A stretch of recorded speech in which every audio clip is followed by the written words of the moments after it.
പൈതൃക കൊച്ചിയുടെ ഹൃദയഭാഗത്ത് സ്ഥിതി ചെയ്യുന്ന ഉന്നത വിദ്യാഭ്യാസ രംഗത്ത് മികവ് തെളിയിച്ച MES കോളേജ് കൊച്ചി AICTE അംഗീകാരവും MG യൂണിവേഴ്സിറ്റി അഫിലിയേഷനും ഉള്ള ഓണേഴ്സ് പ്രോഗ്രാമുകളായ BCom finance and taxation, BCom logistics management, BCom marketing, BBA, BCA, BA English and literature with journalism തുടങ്ങി വിവിധ കോഴ്സുകളിലേക്ക് 2024-25 അധ്യയന വർഷത്തേക്കുള്ള പ്രവേശനം ഇപ്പോൾ ആരംഭിച്ചിരിക്കുന്നു. പ്രൊഫഷണൽ ടീച്ചേഴ്സ് ഒരുക്കുന്ന വിജ്ഞാനപ്രദമായ ക്ലാസുകൾ ഞങ്ങൾ ലഭ്യമാക്കുന്നു.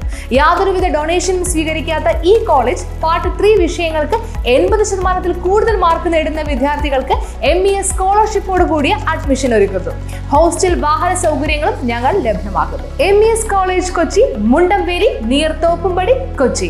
Contact 0484298067 7902980067.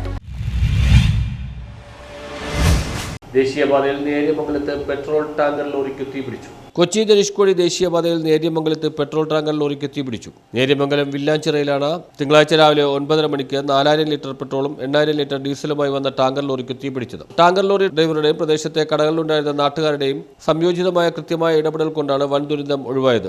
രാവിലെ എറണാകുളത്ത് നിന്നും മൂന്നാറിലേക്ക് ഡീസലും പെട്രോളുമായി പോകുന്ന ടാങ്കർ ലോറിയാണ് നേര്യമംഗലം വില്ലാഞ്ചിറയിൽ നീലാംബരി ബാറിന് മുന്നിലെത്തിയതോടെ ഡ്രൈവർ ക്യാബിന്റെ താഴെ എഞ്ചിൻ ഭാഗത്ത് നിന്ന് തീപടരുകയും വാഹനം ഓഫാകുകയും ചെയ്തത്. സമീപത്ത് കടയിലുണ്ടായിരുന്ന ശ്രീജിത്ത്, അനീഷ്, ബേബി ജോൺസൺ, ബിനീഷ്, വാഹനത്തിന്റെ ഡ്രൈവർ എന്നിവർ ചേർന്ന് കൃത്യമായ ഇടപെടൽ നടത്തിയതിനാൽ വൻ ദുരന്തം ഒഴിവായി. നിരവധി സ്കൂൾ വാഹനങ്ങളും വിദ്യാർത്ഥികളും ടൂറിസ്റ്റുകളും സഞ്ചരിക്കുന്ന ദേശീയപാതയിൽ തിരക്കേറിയ സമയത്ത് നടന്ന സംഭവത്തിന്റെ നെട്ടലിലായിരുന്നു ഡ്രൈവറും നാട്ടുകാരും. കോതമംഗലം ഫയർഫോഴ്സ് ടീമും ഊന്നുകൽ പോലീസും ഉടൻ സംഭവ സ്ഥലത്തെത്തുകയായിരുന്നു. ഷോർട്ട് സർക്യൂട്ടാണ് തീപിടിക്കാൻ കാരണമെന്ന് ഫയർഫോഴ്സ് അറിയിച്ചു. News bureau, Kothamangalam.